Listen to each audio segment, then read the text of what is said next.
öné a szó. Köszönöm a szót, elnök asszony, tisztelt köztársasági elnök úr, hölgyeim és uraim, magyarok határon innen és határon túl. Közös jövőnkről beszélni, ez ma a dolgunk. Számomra nem kérdés, az ilyen beszédnek itt a helye az Országházban. A jövőről szóló felelős beszéd nem csak a kételyeket, a gondokat, de a megoldásokat is sorolja. Nem elég diagnózist állítani, meg kell írni a receptet is, és lehetőleg nem túl drágát. Erre a felelősségre int a hely és az idő. A sorsfordító idő, nagykorúvá válásunk ideje. Hiszen köztársaságunk 1956-ban fogant, 1989-ben született, és most 2004-ben Európai Uniós csatlakozásunkkal válik nagykorúvá. Nekünk, magyaroknak most ér véget a 20. század, és kezdődik a 21. század. Most fejeződik be végleg a rendszerváltás. Új korszak következik. Esély és cselekvés.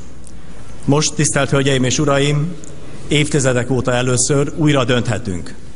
Alakítjuk, vagy keserű búsongással elszenvedjük és kárhoztatjuk a minket körülvevő világ szabályait. Sajnos az elmúlt évek széthúzása elfecsérelte erőink egy részét. Az erős, modern és európai Magyarország azonban megvédi értékeit és szabadon formálja belső viszonyait. Vitáinknak, gazdasági és társadalompolitikánknak ezt és csak ezt a célt kell szolgálniuk. Hogy ez így legyen, változnunk és változtatnunk kell. A változás esély, a változtatás képessége pedig erény.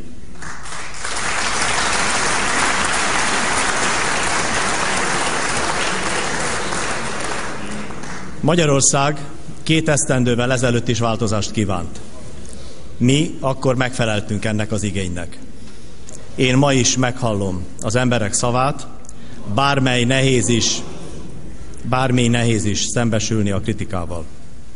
Hallom, hogy Magyarország tovább lépést kíván, és mi készek vagyunk ennek az igénynek megfelelni.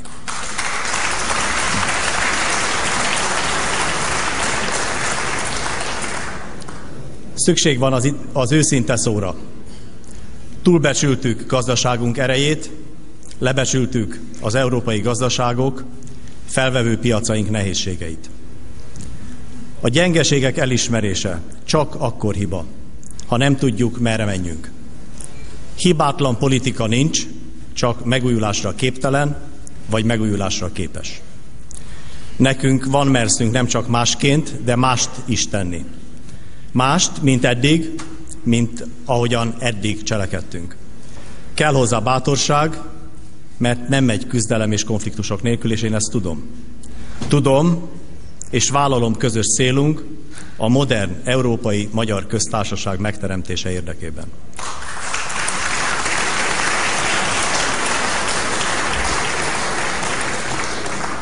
És nem vitatom, hogy a túloldalon ülők is ezt akarják, csak talán másként.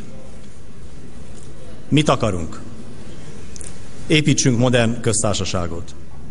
Mit is jelent ez a számomra? Egy olyan országot, ahol a munkáért tisztességes jövedelem jár. Ahol megadatik a munkahely biztonsága. Ahol a család nagyobb lakásba költözhet, ha új családtag érkezik. Ahol gyorsabb, biztonságosabb és olcsóbb az út Budapestről Szegedre. Ahol az orvosi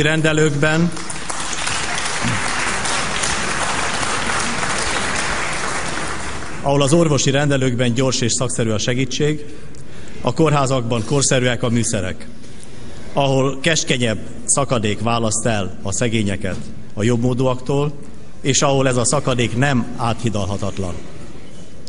Ahol a közélet, a közbeszéd is modern és európai, nyugodt és civilizált.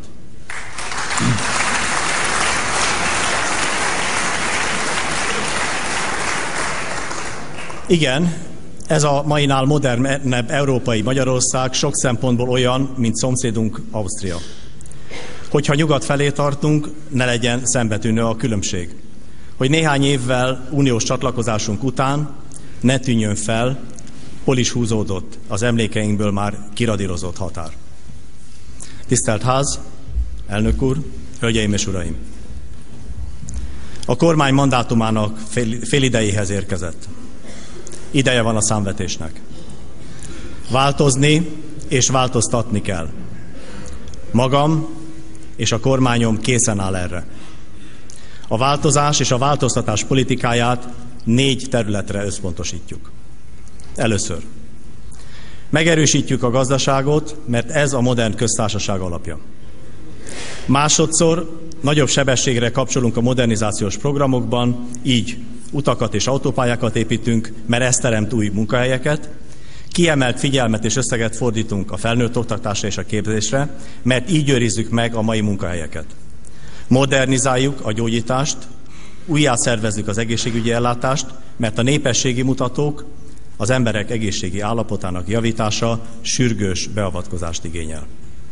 Harmadszor minden segítséget megadunk ahhoz, hogy maradéktalanul felhasználjuk az Unió és a magyar költségvetés közös forrásait.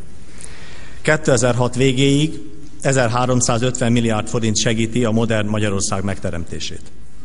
Negyedszer, összefogást és egységet teremtünk, mert hiszem, hogy enélkül nincs nemzeti felemelkedés. Jegyezzük meg jól, honi viszályjainkat nem exportálhatjuk Európába. Nincs európai Magyarország politikai stílus nélkül. Olyan politikai stílus nélkül, amely európai.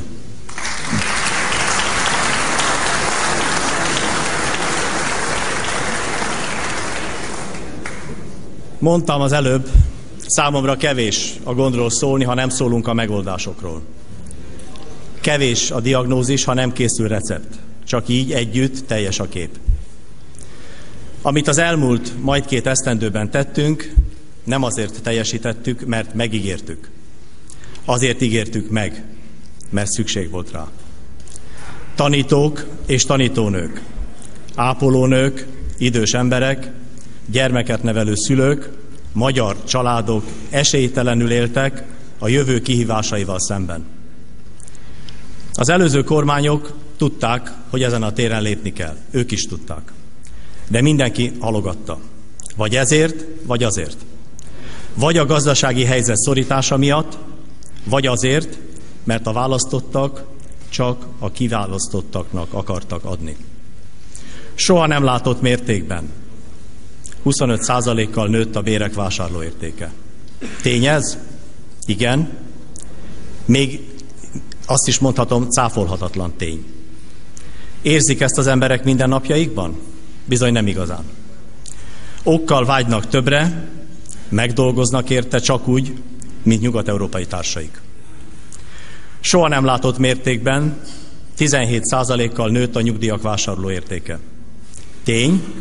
Az. Érzik ezt az idős emberek mindennapjaikban? Nem eléggé, mert még mindig nagyon sokkal tartozunk nekik. Tudnunk kell. Ez a kormány nagyobb lépést tett meg, mint amekkora az erejéből tellett. Fogalmazhatnék úgy is, túl sokat tettünk azokért, akiknek eddig túl kevés jutott.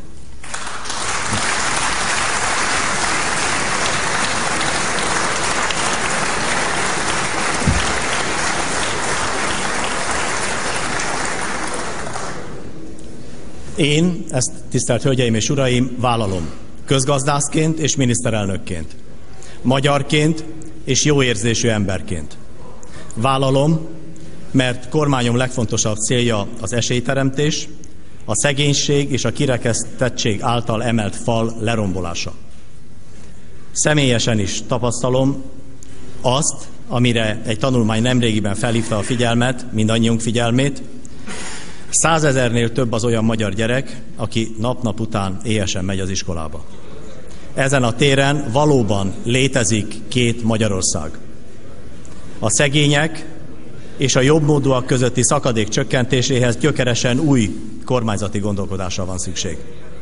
Hiszek abban, hogy többet kell tennie a közösségért annak, aki tehetősebb, mint annak, akinek napi gondjai vannak. többel kell hozzájárulnia a közjóhoz. A szegénység nagy baj, de még nagyobb, ha egy család ott reked. Ott reked, mert a gyermek hamar abbaadja az iskolát, így aztán nehezebben talál munkát. Tudjuk, a szegény ember egészsége is törékenyebb. Azt kell elérnünk, hogy ne a születés, a családi kötöttségek, a lakóhely határozza meg, hogy milyen munkahelyet változtathatunk és választhatunk, hogy milyen lehetőségeink vannak és mekkora a fizetésünk. Ezért közös forintjainkból azokat kell segíteni, akik valóban rászorultak.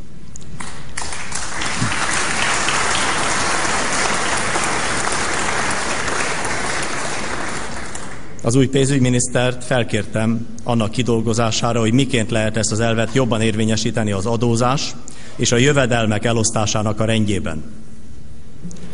Persze hallom már is az ellenérvet, hogyan lehet ezt a pénzügyi szigor éveiben. Nos, éppen ilyenkor kell szűkösebb lehetőségeinket azok felé fordítani, akiknek a legnagyobb szüksége van rá. Nem engedhetünk abból sem, hogy az idős polgárok élete fokozatosan könnyebbé váljon. Nekik, akik eddig is a legtöbb áldozatot hozták egy modernebb Magyarország megteremtéséért, nem növekedhetnek tovább a terheik. A nyugdíjasoknak azonban ma még kevesebb pénz jut, mint amennyi járna nekik.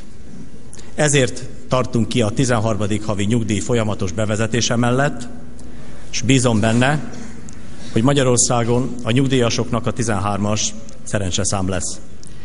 És az lesz a gyermekes családoknak is, hiszen az idén és a továbbiakban is kifizetjük a 13. havi családi pótlékot.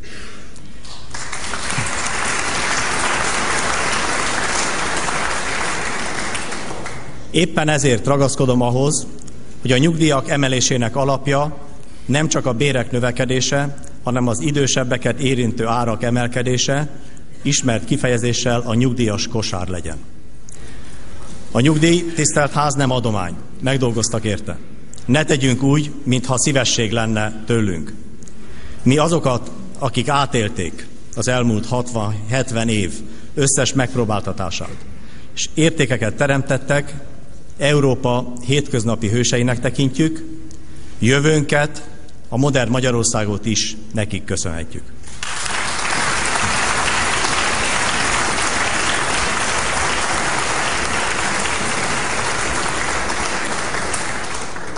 Hölgyeim és uraim, több jólét kell, mondjuk mi, mindannyian felelős politikusok.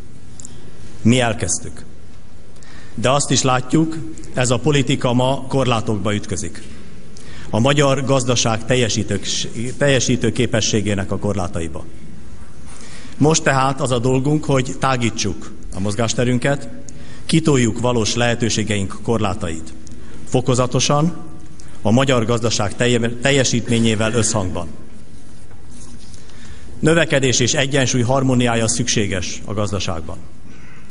Okos, előretekintő takarékosságra, csökkenő költségvetési hiányra, a növekedés feltételeinek megőrzésére és folyamatos fejlesztésére van szükség. Következetes, kiszámítható és kemény pénzügypolitikára. Így járunk el. Csak így teremthetünk modern gazdaságot, modern államot és modern köztársaságot. A gazdaság szereplőinek több mozgástér, több levegő kell. Az elmúlt évtizedben megtapasztaltuk, mit jelent kemény követelmények mellett dolgozni az iparban, a kereskedelemben. De nem tanultuk meg, hogy kell ezt tenni például a közigazgatásban, az oktatásban, az egészségügyben. Szinte megszoktuk, hogy sokat és egyre többet költünk fontos közszolgáltatásokra, miközben a polgárok épp úgy elégedetlenek, mint azok, akik értük dolgoznak. Nem vagyunk olyan gazdagok, hogy ezt a luxust megengedhessük magunknak. Értelmetlen és bosszantó szabályok erdejében élünk. Csökkentenünk kell a bürokráciát, a felesleges előírásokat, mert csak így csökkenthetjük az állam méretét. A lényeghez fogunk tehát hozzányúlni, és nem egyszerűen nyírbálni akarunk. Így nem lesznek önmagukért létező intézmények sem, nekem és számomra ez a reform. Tehát olcsóbb, ha úgy tetszik, kisebb és modernebb szolgáló és szolgáltató államot akarunk. Biztos lesz, aki felveti, kinyújt majd támaszt, ha az állam kisebb lesz. A modern állam kisebb, de nem gyengébb. Sőt, kevesebb feladatot jobban lát majd el. Tudom, ez nem lesz könnyű, időt és kitartást követel. Megkezdjük 2004-ben, és folytatjuk a következő években. De megéri. Ha olcsóbban tudjuk működtetni az államot, a helyi és országos intézményeket, akkor kevesebb adót kell majd fizetni, és tényleg több levegőhöz jutnak a vállalkozások. Abból pedig több munkahely lesz, és több jövedelem jut a családoknak is. Ahogy az előbb említettem, és ahogy itt az előbb önök látták, mától foglalja el hivatalát a köztársaság új pénzügyminisztere. Nos, én jól tudom, kétszer kipróbáltam, nem lesz könnyű dolga. Ez mindig a féle kötéltánc, amelyhez ráadásul kötélidegek kellenek. Draskovics Tibor. Összesen a decemberi döntéssel együtt, az adókiesést is számolva 185 milliárd forint takarékossági programmal alapozzuk meg a gazdaságpolitikai fordulatot. A takarékosság, tisztelt ház, nem öncél és nem szitokszó. Ha tetszik, igazi polgári erény.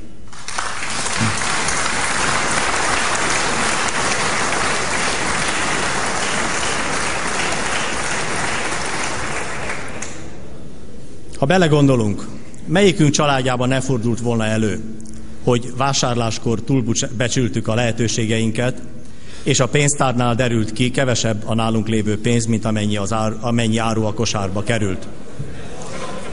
Ami most nem vittük el. Ami most lesz, amit most fog tenni a kormány, nem más, mint hogy ez a csomag egy 10 000 forintos csomagból 185 forintnyi értéket visszatesz a polcra.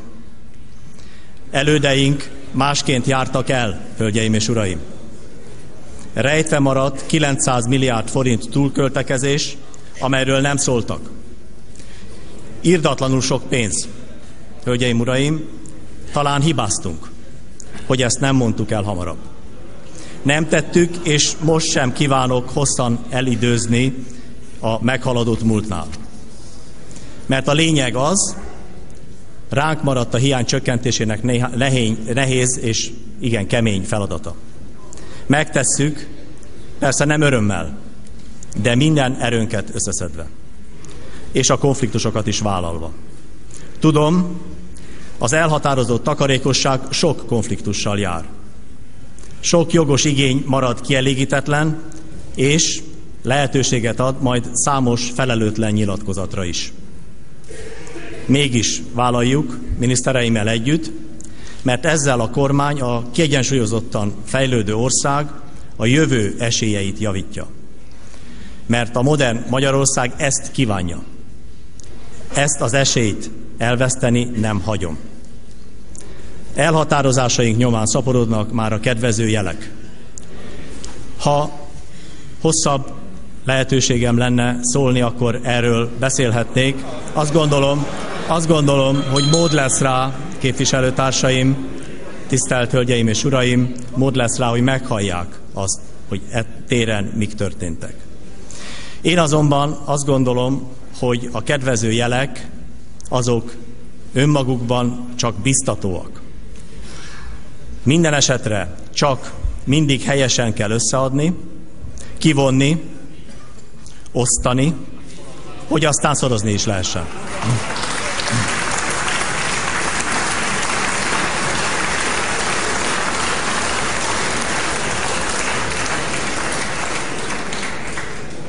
A következő évek nem csak az építkezésről, nem is csak az erőfeszítésekről, hanem a családok fokozatos gyarapodásáról is szólnak.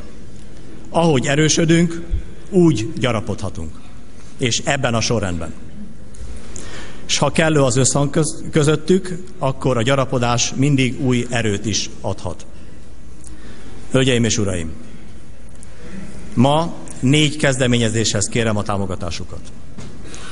Az elsőt nevezzük az Európa terv kiteljesítésének, a nemzet fejlesztési tervének, az ország modernizálását szolgáló Európa terv alapját Magyarország és az Európai Unió forrásai közösen jelentik. 1350 milliárd forint, amely uniós tagságunkkal válik elérhetővé a számunkra.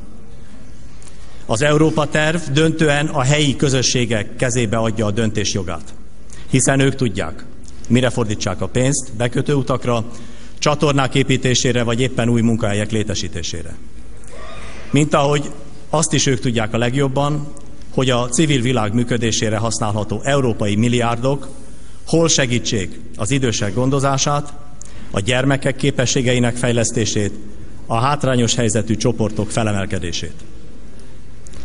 Egy modern európai köztársaságban nem az állam, hanem az emberek alakítják a jövőt. Az állam dolga csupán az, hogy lehetőséget teremtsen mindehez. Hogyan fog ez eljutni azokhoz, akik igénylik ezeket a forrásokat? Nos, a jó célokra pályázni lehet. A pályázatokat előkészítő alapban sok milliárd forint áll rendelkezésre ahhoz, hogy állami segítséggel szülessenek meg az esélyek. Minél több és minél jobb pályázat születik ugyanis Magyarországon, annál sikeresebben használhatjuk a kiharcolt európai támogatást. Az új országok közül csak Magyarországon működik olyan program, amely központi segítséget nyújt a közösségeknek pályázataik elkészítéséhez. És minél hamarabb meg kell szoknunk, hogy ez is egy szakma. Célunk, hogy a modern európai Magyarország a térség regionális szolgáltató központjává váljon. Ezért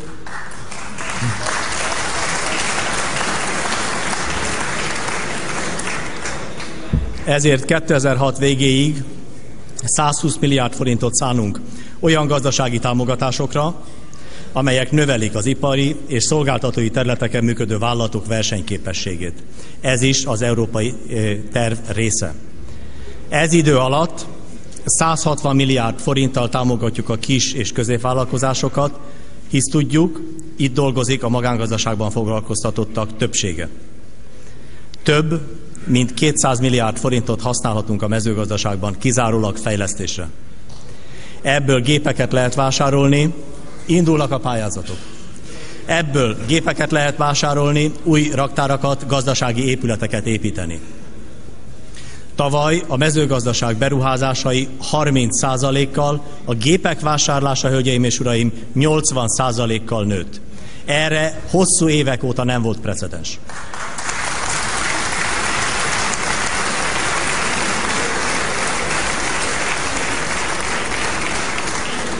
Mi ezt akarjuk folytatni a következő években. Fiatal, jól képzett gazdák juthatnak lehetőségekhez. Olyan nagyszerű emberek, mint például egy újlengyeli gazda, akivel a tavalyi asszály idején volt szerencsém megismerkedni, aki látja, nem buslakodni kell, hanem előre menekülni a bajból, segíteni kell magunkon, és akkor, ahogyan mondani szokás, az Isten is megsegít. És jut arra is, hogy a vidék Magyarországának értékeit megőrizzük, a helyi közösségeket megerősítsük. Az Európa terv forrásaiból, hölgyeim és uraim, utak, üzemek, kórházak épülnek, és új munkahelyek jönnek létre. A kormány a lehetőséget teremti meg. Az önök közös pénzével egészíti ki az európai forrásokat, és információkat ad. A többi a polgárokon, a közösségeken múlik. Így működnek a modern európai országok, és így működik Magyarország is. Persze, legyünk őszinték, a tagság távolról sem oldja meg minden gondunkat. Sőt, bizonyos szempontból többet kíván majd tőlünk, különösen az elején. De meg lesz a gyümölcse. Mint ahogy ez megvolt a finneknél, a portugáloknál, a spanyoloknál vagy az íreknél. Az előttünk álló év egyik legfontosabb célja az, hogy lehetőleg az utolsó fillérig kihasználjuk a rendelkezésünkre álló összes európai forrást.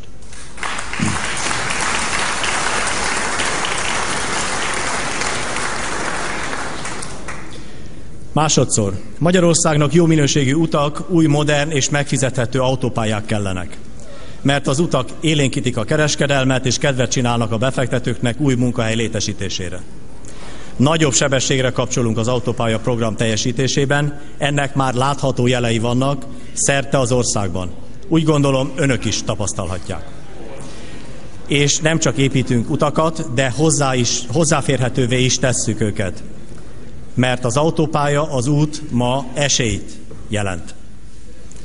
A kontinens talán legdrágábbnak mondott strádáját, az M5-öst, amely a jövő év végéig elér Európa kapujáig Szegedig, matricás rendszerben üzemeltetjük március 12-től.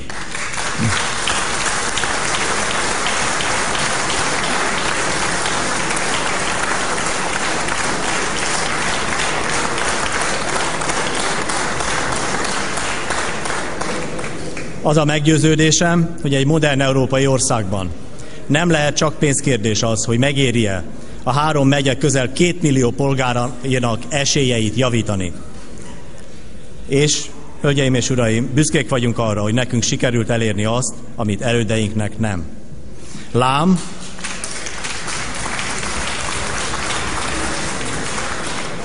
aki korrekt módon tárgyal, és még az üzlet a piac szabályait is ismeri, sikerrel jut.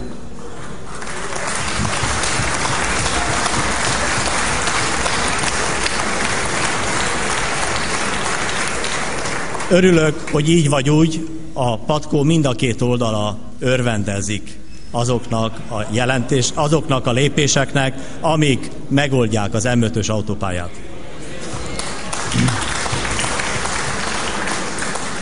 Harmadszor, egy modern európai országban a munka lehetősége mindenki számára alapvető jog. Ezért 2004-ben erőteljesen növeljük a felnőtt oktatásban résztvevők számát. Az idén több mint 30 000 fogyatékkal élő honfitársunk kaphat állami támogatással valódi esélyt a munkaerőpiacon.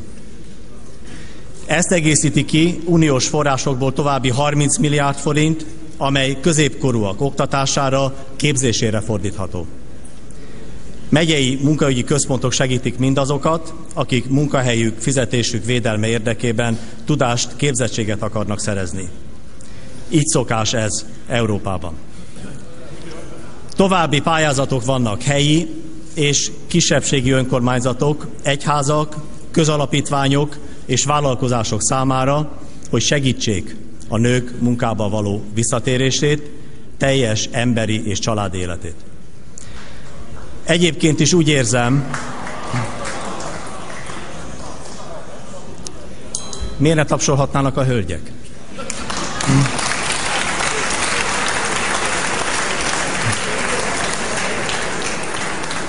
Nos, egyébként is úgy érzem, a nőkkel szemben több tartozása is van a politikának.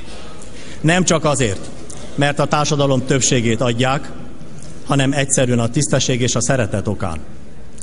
A nők esélyegyenlőségét kell képviselje és segítse a megmaradó esélyegyenlőségi miniszteri poszt is. Talán a nők érzik leginkább a biztonság fontosságát is. Az emberek biztonságérzetéhez tartozik a munkahely biztonsága. Ezért építünk utakat, ezért ösztönözzük adókedvezménnyel, állami támogatásokkal a vállalati beruházásokat, hogy a piac igényei szerint képzett vagy átképzett emberek munkát is találjanak. Egy embernek az élete során többször is kell váltania. Ez a kor követelménye és a boldogulás, a siker titka. Hadd mondjak egy példát. Ez nem mese, hanem igaz történet, hölgyeim és uraim.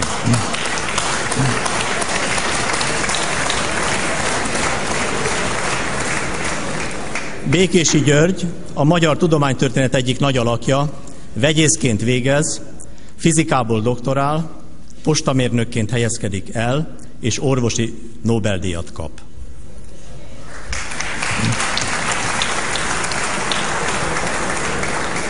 Tisztelt Ház, tisztelt képviselőtársaim! Nincs fájdalmasabb a családnak, mint ha látja, hogy a tanítatás sok áldozata nem hozza meg a gyümölcsét. Nem elég tehát egyre növelni a felsőoktatásban résztvevők számát. Ez év őszétől programokat indítunk a fiatal, még munkát nem talált diplomások elhelyezkedési esélyeinek a javítására. Negyedszer, előtérbe helyezzük az egészség megőrzését, javítjuk a gyógyítást. Az a célunk, hogy 2010-re a magyar emberek várható élettartalma 3 évvel hosszabbodjon meg. Ez reális cél, és nem lehet semmi ennél fontosabb. Az egészségügyben a változások célja, hogy a köztársaság polgárai életük folyamán minél többet legyenek egészségesek, minél kevesebb gyógyszert szedjenek, és minél tovább éljenek. Ezért építünk, modernizálunk kórházakat, hogy csak néhány példát hozzak, a Kazincbarcikai kórház felújítása, vagy a budapesti Honvéd kórház felépítése, amely szégyene volt 1,5 évtizeden keresztül ennek az országnak. Változtatunk az egészségfinanszírozás rendszerén is, mert ez is szükséges a működőképességhez. Az egészségünkért dolgozók, az orvostársadalom minden tiszteletet megérdemel. Ez a meggyőződésem. Csak velük együtt lehet eredményt elérni az egészségügyben. Az etikus orvosi magatartás pedig minden támogatást meg fog kapni a kormánytól.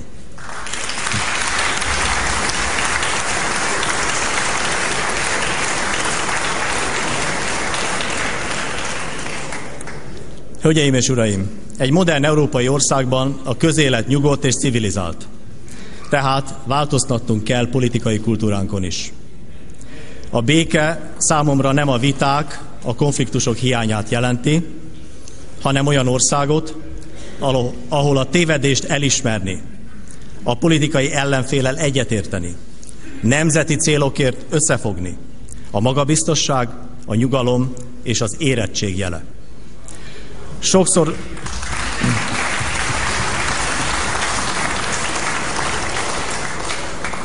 talán emlékeznek még rá. Sokszor javasoltam összefogást, és sokszor kaptam visszautasítást. Ez nem tántorít el célomtól. Hiszek abban ugyanis, hogy nagy ügyekben az összefogás a nemzet érdeke. Kérem, gondolják meg, véget ért a rendszerváltás, új korszak kezdődik, itt az idő olyan országot teremteni, ahol a politikusok nem egymással, hanem közös ügyeinkkel foglalkoznak. Tisztelt Hölgyeim és Uraim! Ünnepeljük azzal a régi közös álom megvalósulását, hogy összefogással kezdjük uniós tagságunkat. Engedjék meg ezért, hogy egy kezdeményezéssel éljek. Állítsunk közös listát a parlamenti pártok és az európai parlamenti választásokra. Alakítsuk meg az Európa párti magyar képviselőjelöltek közös listáját. Osztozzon kormányoldal és ellenzék fele-fele arányban a képviselői helyekben. Mutassunk példát. Ennek a választásnak, tisztelt Hölgyeim és Uraim, most nem szabad a hazai politikai erők versengéséről szólnia.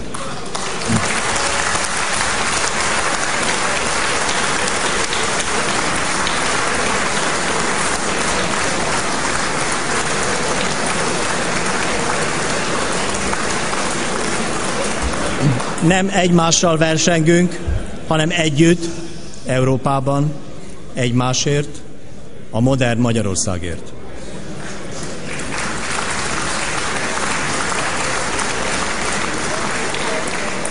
És miután annyira kedvelik, hölgyeim és uraim, a sportpéldákat, hadd mondjam azt a sportpéldát, hogy mint az olimpián. Együtt összefogva a nemzeti válogatott tagjaiként képviseljük az országot. Ez segítheti a legjobban a határon túl élő magyar testvéreink iránti kötelezettségeink teljesítését is, hiszen így tudunk leginkább értük fellépni.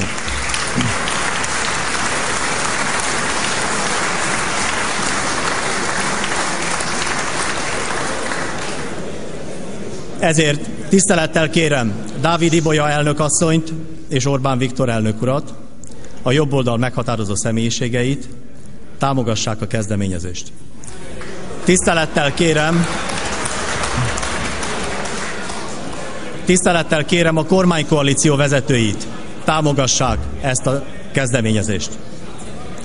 A parlamenti pártok közös listája az összefogásra képes Magyarország jelképe, és ez lehet a 2004-es jelképünk az új Európában is. Ezzel tiszta lapot nyithatunk a hazai politikában. Mikor, hanem most tegyük ezt.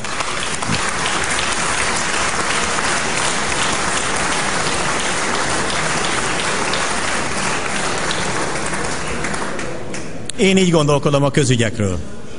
Örömmel tapasztaltam, hogy miniszterelnök elődeimnél van fogadókészség a párbeszédre. Ezúttal is köszönöm nekik, hogy elfogadták a meghívásomat a csatlakozás előtti eszmecserére. A meghívás a részemről több puszta udvariasságnál, és bízom benne, hogy az ő részükről is több, mint puszta udvariasság.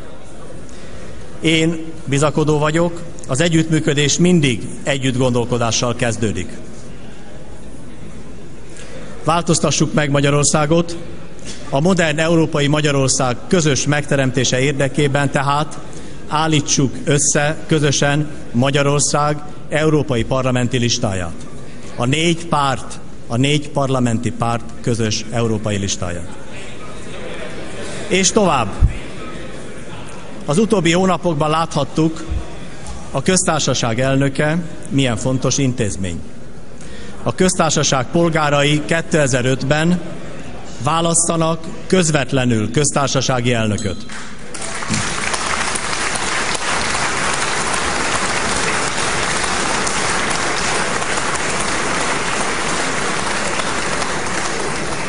A közvetlen választás nem csak korszerűbb megoldás egy európai köztársaságnak, de az így megválasztott elnök mindennél erősebben jelképezi és emlékezteti mind a politikusokat, mind a polgárokat a nemzeti egységre.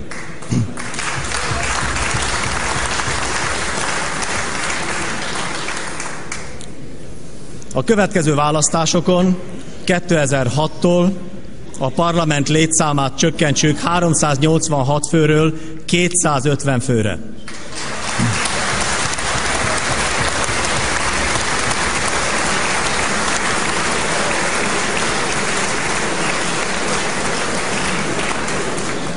Hölgyeim és uraim, ez egy ünnepi pillanat, mert ez tetszést aratott az ellenzéki padsorokban is.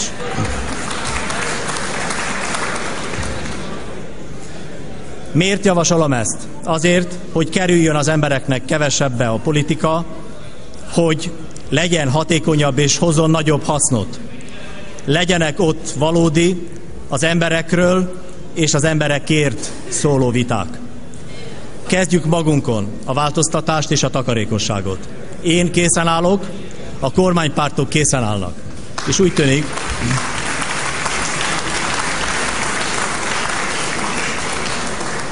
És úgy tűnik, hogy talán néhány ellenzéki képviselő is készen áll.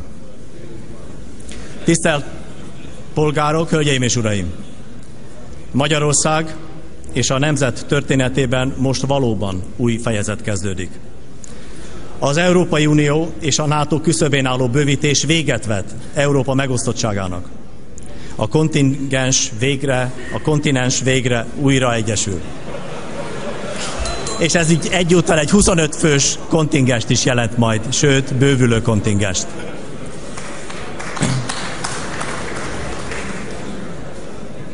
Hét szomszédunk közül, hölgyeim és uraim, 4 lesz az Euró-Atlanti Szövetség tagja. A régió stabilitása és biztonsága nagyságrendekkel javul ebből következően. Az előttünk álló évtized a felzárkózás évtizede lehet. Most valóban megvan minden esélyünk arra, hogy évről évre jobban éljünk, jobb legyen az életünk minősége, és fokról fokra közelebb kerüljünk az európai jóléthez. Ahhoz, amit évtizedeken át az ausztriai látogatások során kicsit irigykedve szemléltünk, néztünk.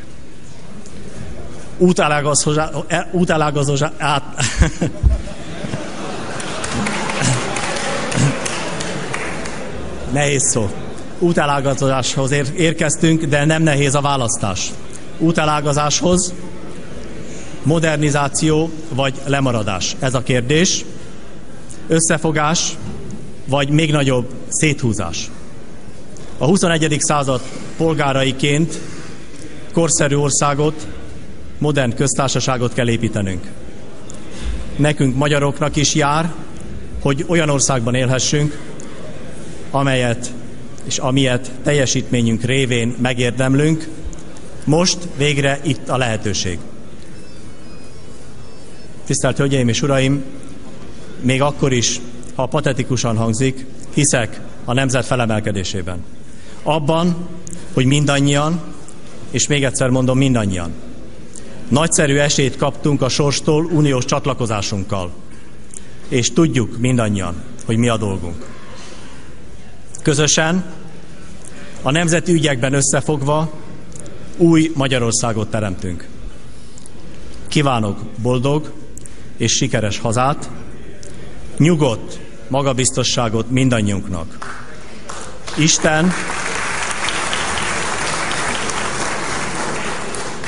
Isten, ember, engem úgy segéljen.